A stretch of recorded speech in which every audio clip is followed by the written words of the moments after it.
السلام علیکم۔ خلیفہ ہارون الرشید کے دور میں عرب کے ملکوں میں ایک تاجر تھا جس کا نام سعید تھا۔ وہ کپڑوں اور ریشم کی تجارت کرتا۔ وہ درمیانی عمر کا ایک آدمی تھا جس کی داڑھی سنوری ہوئی تھی اور چمکتا ہوا چہرہ تھا جو خوش اخلاقی اور دانائی کی علامت تھا۔ وہ بغداد کے لوگوں میں امانت داری اور سخاوت کے لیے مشہور تھا، اور اس کی دکان جو بڑے بازار میں واقع تھی شہر کی مشہور ترین دکانوں میں شمار ہوتی۔ ہر طرف سے گاہک اس کی دکان پر آتے۔ سعید ایک کشادہ مکان میں رہتا جو سجی ہوئی اینٹوں اور خوبصورت ستونوں سے بنا ہوا تھا۔ اس کے ارد گرد ایک سرسبز باغ تھا جو زندگی سے بھرپور تھا، کھجور اور سنترے کے درختوں سے بھرا ہوا۔ اس میں میٹھے سروں میں چہچہاتی چڑیاں گھومتی تھیں۔ وہ دن بھر بازار میں کام کرنے کے بعد باغ کے درختوں کے سائے میں بیٹھنا پسند کرتا اور باغ کے درمیان نصب چھوٹے سے فوارے کے پانی کی آواز سن کر سکون حاصل کرتا۔ سعید کی بیوی کا نام لیلا تھا۔ وہ ایک عقلمند اور نرم دل عورت تھی جس کا چہرہ چاند کی طرح گول تھا اور آنکھیں شہد کے رنگ جیسی تھیں۔ وہ اپنے شوہر اور بچوں کی راحت کا خیال رکھتی اور حکمت اور محبت سے گھر کے معاملات سنبھالتی۔ وہ کبھی کبھار اپنے شوہر کی تجارت میں بھی اس کی مدد کرتی اور اسے بھلائی اور رزق کے راستے دکھاتی۔ سعید کا ایک بیٹا تھا جس کا نام خالد تھا، ایک چھوٹا لڑکا جو 7 سال کی عمر سے زیادہ نہیں تھا۔ وہ شکل میں اپنے باپ جیسا تھا اور ہوشیاری میں بھی اس کا ہم پلہ تھا۔ وہ اپنا وقت باغ میں کھیلنے اور اپنے والدین اور چھوٹی بہن سے کہانیاں سننے میں گزارتا۔ اس کی چھوٹی بہن کا نام جمیلہ تھا جو ایک نازک سی بچی تھی جس کے گھنگریالے سیاہ بال اور گلابی رخسار تھے۔ وہ لکھنا پڑھنا سیکھ رہی تھی اور اپنے والد کی سفر اور تجارت کی کہانیاں سننا پسند کرتی۔ سعید کی زندگی حرکت اور سرگرمی سے بھرپور تھی۔ وہ ہر صبح جلدی اٹھتا، فجر کی نماز پڑھتا، پھر اپنے گھر والوں کے ساتھ ناشتہ کرتا اور بازار چلا جاتا جہاں اپنی دکان کھولتا، کپڑے ترتیب سے الماریوں میں رکھتا اور تاجروں کے ساتھ بیٹھ کر خبریں تبادلہ کرتا۔ وہ اپنے گاہکوں سے اچھی طریقے سے پیش آتا، نہ تول میں دھوکہ دیتا اور نہ ہی معیار میں کمی کرتا، جس کی وجہ سے وہ سب کا محبوب بن گیا۔ اگرچہ وہ ایک خوشحال زندگی گزار رہا تھا مگر اسے علم نہ تھا کہ دن بدلنے والا ہے اور آنے والی رات اس کی زندگی کا رخ ہمیشہ کے لیے بدل دے گی۔ سعید اپنی تجارت میں ماہر تھا اور ہمیشہ اپنی دولت بڑھانے اور کاروبار کو وسعت دینے کے مواقع تلاش کرتا رہتا۔ ایک دن ایک مشہور تاجر نے اسے ہندوستان کے سفر کی پیشکش کی کہ وہاں سے عمدہ کپڑے، ریشم اور دیباج لایا جائے۔ یہ ایک بڑی تجارت تھی جس سے بھاری منافع کی توقع تھی۔ سعید نے اس موقع کو نایاب سمجھا اور فیصلہ کیا کہ اپنی ساری دولت اس تجارت میں لگا دے گا۔ اس نے بڑی رقم خرچ کر کے عمدہ کپڑوں اور ریشم کی بڑی مقدار خریدی۔ امید تھی کہ سودا سے بغداد کے امیر ترین تاجروں میں شامل کر دے گا۔ یہ مال بازار میں موجود نہ تھا بلکہ اسے بصرہ کی بندرگاہ پر پہنچنے کا انتظار کرنا تھا، جہاں ایک بڑی کشتی جو ہندوستان سے آ رہی تھی ایک قیمتی مال لانے والی تھی۔ وہ کشتی مضبوطی سے بندھی ہوئی تھی جس پر سفید بادبان لہرا رہے تھے جو کسی پرندے کی طرح اڑتے نظر آتے تھے۔ اس پر تجربے کار ملاح کام کرتے تھے جو سمندر کی ہولناکیوں کو اچھے سے جانتے تھے اور اس کے خطرات کا مقابلہ کرنا جانتے تھے۔ سعید ہر روز بے چینی سے کشتی کے پہنچنے کا انتظار کرتا، دن گنتا رہتا اور قاصد بھیج کر اس کی خبر لیتا رہتا۔ ایک منحوس دن بصرہ کی بندرگاہ سے ایک قاصد آیا جس کے چہرے پر غم اور گھبراہٹ کے آثار نمایاں تھے۔ وہ آہستہ قدموں سے آگے بڑھا اور لرزتی ہوئی آواز میں بولا، اے میرے آقا، اللہ آپ کو صبر دے۔ کشتی سمندر میں ڈوب گئی ہے اور ملاحوں میں سے بہت کم زندہ بچے ہیں۔ سعید اپنی جگہ جم گیا۔ اس کی آنکھیں دہشت سے پھیل گئیں۔ اسے یوں لگا جیسے زمین اس کے قدموں تلے ہل گئی ہو اور اس کا دل ایک گہرے غار میں گرتا جا رہا ہو۔ اس کی ساری دولت، سب کچھ اس کشتی پر تھا اور اب سب کچھ سمندر کی تہہ میں دفن ہو چکا تھا۔ وہ خبر برداشت نہ کر سکا، زمین پر بیٹھ گیا۔ اس کے ہاتھ کانپنے لگے اور آنکھوں میں آنسو بھر آئے۔ اسی رات ہوا کے جھونکے ایسے گرج رہے تھے جیسے اس مصیبت کی ہولناکی کو دہرا رہے ہوں۔ جب وہ اپنے گھر واپس آیا تو اس کا چہرہ زرد تھا اور قدم بھاری ہو چکے تھے۔ لیلا اسے دیکھ کر فوراً سمجھ گئی کہ کوئی بڑی مصیبت آ پڑی ہے۔ وہ دل میں لرزتے ہوئے آگے بڑھی اور پوچھا، کیا ہوا ہے سعید؟ تم کیوں ایسے لگ رہے ہو جیسے دنیا تم پر تنگ ہو گئی ہو؟ سعید نے نمناک آنکھوں سے اسے دیکھا اور ہلکی کپکپاتی آواز میں کہا، اے لیلا، سب کچھ ضائع ہو گیا، دولت ختم ہو گئی، مال سمندر میں ڈوب گیا۔ لیلا کی آنکھیں خوف سے پھیل گئیں۔ اس نے صدمے سے منہ پر ہاتھ رکھ لیا۔ اسے معلوم تھا کہ اس سودے کی کتنی اہمیت ہے اور وہ اس میں اپنی ساری پونجی لگا چکے تھے۔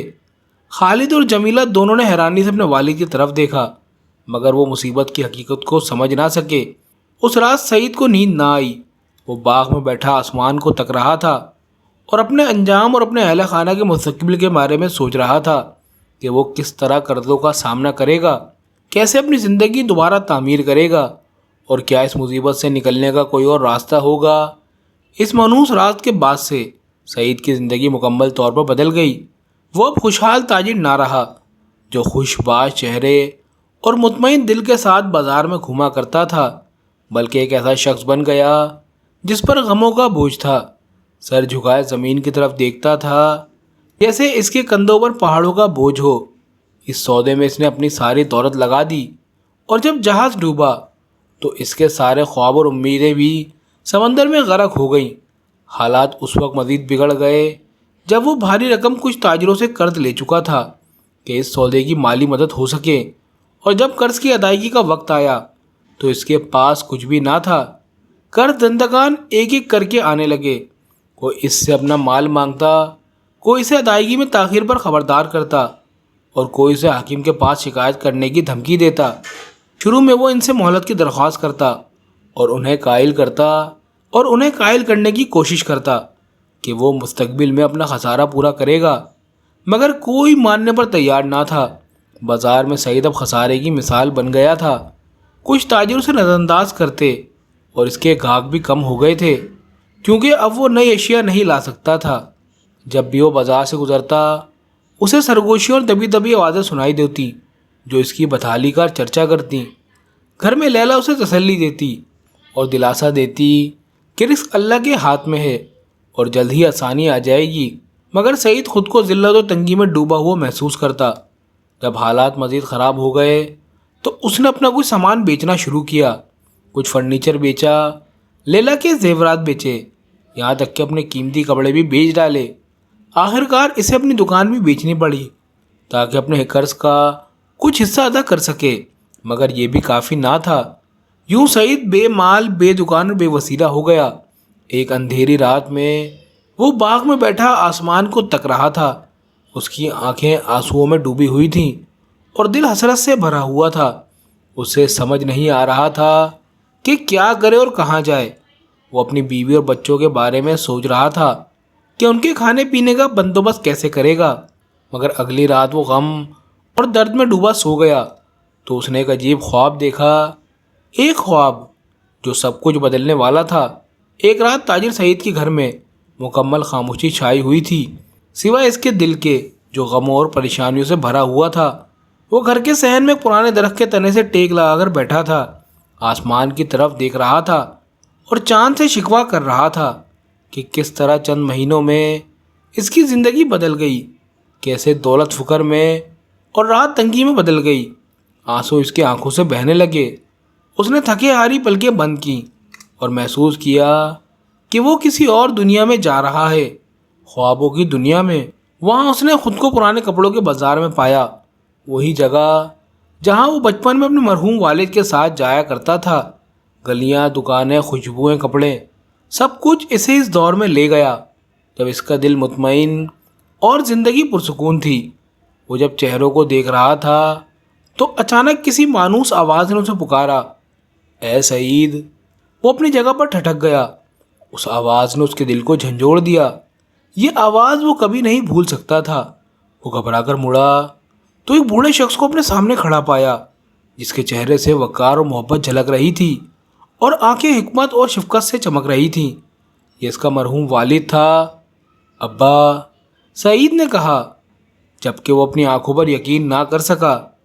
اس کے والد نے چند قدم اس کی طرف بڑھائے، اس کے کندھے پر ہاتھ رکھا اور نرم مگر یقین بھرے لہجے میں کہا، غم نہ کرو میرے بیٹے، رزق اللہ کے ہاتھ میں ہے، اور جو بندہ اللہ پر بھروسہ کرے اس کا حق ضائع نہیں ہوتا۔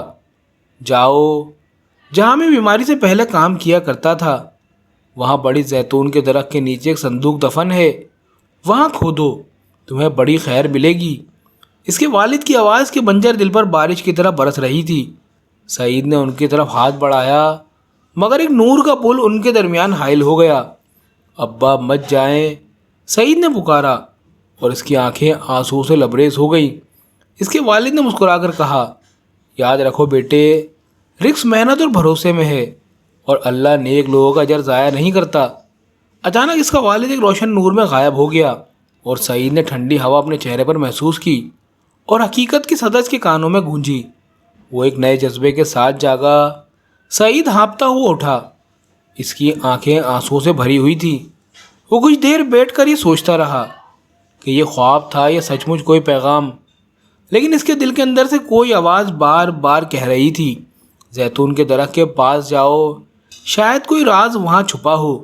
سعید کا سانس تیز ہو رہا تھا، اور دل اس طرح دھڑک رہا تھا جیسے کوئی پرندہ یکا یک اپنے گھونسلے سے باہر نکل آیا ہو۔ واقعات اس کے ذہن میں ایک طوفان کی طرح دوڑنے لگے، اور وہ اس عجیب خواب کو یاد کرتا رہا جس میں اس کے مرحوم والد نے اسے زیتون کے درخت کے نیچے دفن شدہ صندوق کے بارے میں بتایا تھا۔ وہ نہیں جانتا تھا کہ کیا خواب ہے یا یہ حقیقت، یا بس ایک بے ربط خیالوں کی لڑی، لیکن سعید نے اپنے دل کی گہرائیوں میں محسوس کیا کہ اسے کوشش ضرور کرنی چاہیے۔ صبح سویرے وہ ماضی کے سفر پر روانہ ہوا، تیار ہو کر بغیر کسی کو بتائے گھر سے نکل گیا، کیونکہ وہ نہیں چاہتا تھا کہ کوئی اس کا مذاق اڑائے، خاص طور پر جب بغداد کے لوگ ان دنوں صرف اس کی مصیبتوں اور نقصان کے بارے میں بات کر رہے ہیں۔ وہ پرانی گلیوں میں چلنے لگا، ان بازاروں سے گزرا جنہیں وہ پہلے خوب جانتا تھا، لیکن آج وہ وہاں خود کو اجنبی محسوس کر رہا تھا۔ یہاں وہ تاجر تھا جس سے وہ سامان خریدا کرتا، اور وہاں درزی تھا جس سے اس کا لین دین تھا، اور سب لوگ اسے ترس یا مذاق بھری نظروں سے گھور رہے تھے، لیکن سعید نے ان کی طرف کوئی دھیان نہ دیا، کیونکہ آج اس کا ایک واضح مقصد تھا۔ وہ ایک پرانے محلے میں پہنچا جہاں اس کے والد نے کئی سال پہلے کام کیا تھا، اور وہ جگہیں دیکھنے لگا، یہاں تک کہ اس کی نظر ایک زیتون کے درخت پر پڑی جس کی جڑیں زمین میں گہرائی تک پھیل چکی تھیں، اور شاخیں چاروں طرف جھول رہی تھی، گویا کہ اپنے اندر کوئی راز چھپائے بیٹھی ہو۔ اس نے احتیاط سے ارد گرد دیکھا، اور جب یقین کر لیا کہ کوئی آس پاس نہیں ہے تو اس نے کدال نکالی اور جوش و ولولے کے ساتھ زمین کھودنے لگا۔ جتنا زیادہ کدال مٹی میں دھستی، اتنا ہی اس کا دل زور سے دھڑکنے لگتا اور سانس تیز ہو جاتی۔ زیادہ وقت نہیں گزرا تھا کہ کدال کسی سخت چیز سے ٹکرائی۔ وہ فوراً رک گیا اور لرزتے ہاتھوں سے مٹی ہٹانے لگا۔ تب ایک پرانے صندوق کا کنارہ نمایاں ہوا جو زمین میں دبا ہوا تھا۔ وہ اپنی جگہ ساکت ہو گیا اور آنکھیں صندوق پر جما دیں۔ کیا یہ وہی چیز ہے جس کی اسے تلاش تھی؟ لیکن اچانک ایک غیر متوقع واقعہ پیش آیا۔ جب وہ صندوق نکالنے کی کوشش کر رہا تھا تو اس کے پیچھے سے کسی نے آواز دی، سعید، تم یہاں کیا کر رہے ہو؟ وہ چونک کر مڑا تو دیکھا ایک بھاری جسم کا آدمی جو تاجروں کا لباس پہنے ہوئے تھا اسے حیرت اور شک بھری نظروں سے دیکھ رہا تھا۔ شخص عیسیٰ تاجر تھا، انہیں قرض خواہوں میں سے ایک جو سعید سے اپنے پیسے مانگتے تھے۔ عیسیٰ نے اونچی آواز میں اور چالاکی سے پوچھا، کیا تم یہاں کوئی دفن خزانہ تلاش کر رہے ہو؟ سعید نے فوراً بھانپ لیا کہ اگر اس آدمی کو صندوق کا پتہ چل گیا تو وہ یا تو خود لے لے گا یا دوسرے قرض خواہوں کو اطلاع دے دے گا۔ سعید نے جلدی سے اپنے خوف کو چھپاتے ہوئے کہا، یہاں کچھ نہیں ہے، میں بس ایک پرانی بات کی تصدیق کر رہا تھا جو میرے والد نے مجھے بتائی تھی، مگر لگتا ہے سب وہم تھا، میں ابھی یہ گڑھا بند کر دیتا ہوں۔ عیسیٰ نے اس پر شک بھری نظروں سے غور سے دیکھا، پھر بناوٹی لہجے میں کہا، مجھے امید ہے کہ یہی بات ہے، ورنہ تم تو جانتے ہو کہ تم پر بہت قرض ہے اور تاجر زیادہ نرمی نہیں کریں گے۔ یہ کہہ کر وہ وہاں سے چلا گیا۔ سعید کا دل زور زور سے دھڑکنے لگا۔ سعید سمجھ گیا کہ اسے یہ گڑھا بند کر دینا چاہیے اور کسی اور وقت زیادہ احتیاط سے واپس آنا چاہیے، لیکن اب سوال یہ تھا کہ اس صندوق میں کیا ہے؟ کیا واقعی اس میں مال تھا جو اس کی قرضیں چکانے میں مدد دے سکتا ہے، یا کوئی اور بڑی بات چھپی تھی جس کا وہ اندازہ بھی نہیں لگا سکتا؟ اس رات سعید کو نیند نہیں آئی۔ وہ مسلسل اس صندوق کے بارے میں سوچتا رہا جسے وہ تقریباً نکال ہی چکا تھا۔ عیسیٰ تاجر کے چالاک نظروں کے بارے میں بھی پریشان تھا۔ اسے یقین نہیں تھا کہ عیسیٰ نے اس کی بات پر یقین کیا یا نہیں، لیکن اسے معلوم تھا کہ وقت اس کے خلاف ہے۔ اگر اس صندوق میں مال تھا تو اسے جلد از جلد نکالنا ہوگا، ورنہ کوئی اور اسے چھین سکتا ہے۔ جب بغداد کی گلیاں رات سناٹے میں ڈوبی ہوئی تھیں تو سعید پرانے کپڑے میں ملبوس اپنی کدال اور ایک بوری کے ساتھ خاموشی سے گھر سے نکلا۔ وہ تیزی سے زیتون کے درخت کی طرف گیا۔ اس نے چاروں طرف دیکھا اور جب یہ یقین ہو گیا کہ وہاں کوئی نہیں ہے تو گھٹنے ٹیک کر دوبارہ کھدائی شروع کر دی۔ دن میں کھدائی کے باعث زمین نرم ہو چکی تھی، اس لیے زیادہ محنت کے بغیر جلد ہی صندوق پھر سے نظر آنے لگا۔ چاندنی رات میں اس پرانی لکڑی کے صندوق پر سعید کی نظر جم گئی۔ لکڑیاں وقت کے ہاتھوں پرانی ہو چکی تھیں۔ سعید نے دھیرے سے صندوق کا ڈھکن کھولا، لیکن جیسے ہی اندر جھانکا تو اپنی جگہ ساکت ہو گیا۔ وہاں نہ تو سکے تھے اور نہ سونا جیسا وہ سمجھ رہا تھا، بلکہ چند پرانی دستاویزات اور خطوط رکھے تھے۔ یہ کیا ماجرا تھا؟ کانپتے ہاتھوں سے اس نے ایک کاغذ اٹھایا اور پڑھنے لگا۔ وہ خط اس کے مرحوم والد کے ہاتھ کا لکھا ہوا تھا۔ بیٹے سعید، اگر تم اس صندوق تک پہنچ چکے ہو تو جان لو کہ شدید ضرورت میں ہو اور ویسے ہی حالات سے گزر رہے ہو جس سے میں کبھی گزرا تھا۔ لیکن یہاں سونا مت ڈھونڈو، بلکہ ایسی چیز تلاش کرو جو سونے سے زیادہ قیمتی ہے۔ ایک راز اگر تم جان لو تو شاید یہی تیری نجات بنے۔ سعید کے جسم میں سنسنی دوڑ گئی۔ آخر وہ کون سا راز تھا جس کا ذکر اس کا والد کر رہا تھا؟ اس نے جلدی دستاویزات پلٹنے شروع کیں، یہاں تک کہ ایک پرانی تحریر اس کی نظر سے گزری۔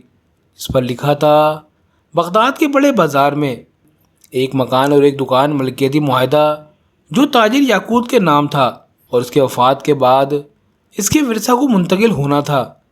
یاقوت، یہ تو اس کا اپنا والد تھا۔ سعید نے مشکل سے سانس لیتے ہوئے سوچا، تو اس کے پاس بڑے بازار میں ایک دکان کا حق ہے، لیکن اسے پہلے کبھی اس کا علم کیوں نہ ہوا؟ اور کیا یہ ملکیت ابھی تک محفوظ ہے یا ختم ہو چکی ہے؟ حیرت اور امید بھری نظروں سے سعید نے صندوق بند کیا اور کاغذات کو اپنے سینے سے لگا لیا۔ اب اسے فوری طور پر بغداد کے کسی قاضی کے پاس جانا تھا تاکہ یہ معلوم کر سکے کہ یہ ملکیت اب بھی اس کے نام محفوظ ہے یا نہیں۔ لیکن اسے یہ بھی اندازہ نہیں تھا کہ عیسیٰ تاجر دور سے چھپ کر اسے دیکھ رہا ہے اور شاید کوئی نئی چال سوچ رہا تھا۔ دیکھتے ہیں پرانے کاغذات سعید کو اس قرضوں سے نجات دلائیں گے یا کوئی نئی سازش اس کے خلاف تیار ہو رہی ہے۔ ادھر بغداد میں صبح ہو چکی تھی اور لوگوں کے دل پھر سے زندگی اور جوش سے دھڑکنے لگے۔ بغداد کی مصروف منڈیوں میں زندگی دھڑک رہی تھی، لیکن سعید کا دل دھڑک رہا تھا بے چینی اور گھبراہٹ سے، جبکہ وہ اپنے ہاتھوں میں ان کاغذات کو تھامے ہوئے تھا جو اس نے صندوق میں پائے تھے۔ سعید نے وقت ضائع نہ کیا اور سیدھا قاضی ابو العلا کے گھر روانہ ہوا، جو بغداد کے سب سے زیادہ عادل اور دیانتدار قاضیوں میں سے ایک تھا۔ وہ پہنچا اور دروازہ کھٹکھٹایا تو حاجی نے اسے اندر آنے کی اجازت دے دی۔ سعید نے قاضی کے سامنے کاغذات پیش کیے اور اسے پورا واقعہ سنایا، خواب سے لے کر دفن شدہ صندوق تک اور ان کاغذات تک۔ قاضی ابو العلا نے تجربہ کار آنکھوں سے ان کاغذات کا معائنہ کیا اور سنجیدہ لہجے میں کہا، یہ کاغذات پرانے ہیں، لیکن تمہارے والد یاقوت کی تحریر اور اس پر لگی مہر یہ ثابت کرتی ہے کہ یہ اصلی ہیں۔ لیکن ضروری ہے کہ حانوت یعنی دکان، اس پر کس کا قبضہ ہے، اس کی جانچ وزارت کے ریکارڈ سے کی جائے۔ سرکاری ریکارڈ میں تلاش کے بعد یہ معلوم ہوا کہ حانوت تاجر عیسیٰ کے نام پر درج ہے۔ سعید کو شدید صدمہ ہوا کہ حانوت عیسیٰ کے پاس کیسے پہنچا۔ قاضی ابو العلا نے کاغذات کی مزید چھان بین کی۔ اسے ایک پرانا کاغذ ملا جس پر یاقوت کی مہر تھی، لیکن اس پر جعلی فروخت کا معاہدہ تھا جس میں لکھا تھا کہ یاقوت نے اپنی وفات سے چند دن قبل عیسیٰ کو حانوت فروخت کر دیا تھا۔ سعید کو ادراک ہوا کہ عیسیٰ نے ملکیت میں دھوکہ دہی کی ہے اور اس نے اس کے والد کی دکان چرا لی، اور یہی وجہ تھی کہ وہ اسے صندوق تک پہنچنے سے روکنے کی کوشش کر رہا تھا۔ سعید قاضی کے سامنے کھڑا ہوا اور پرعزم لہجے میں کہا، اے میرے سردار قاضی، یہ کاغذات میرے والد کی ملکیت کو ثابت کرتے ہیں اور یہ جعلی معاہدہ عیسیٰ کی چالاکی کو بے نقاب کرتا ہے۔ میں انصاف کا مطالبہ کرتا ہوں اور اپنا حق واپس چاہتا ہوں۔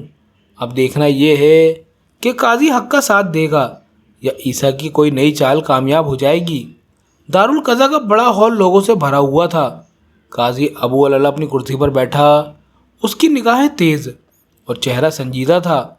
اس کے دائیں جانب سعید کھڑا تھا، ہاتھ میں پرانے کاغذات تھامے ہوئے، اور بائیں طرف عیسیٰ جو مکار اور فریب سے بھری نظروں سے اسے دیکھ رہا تھا۔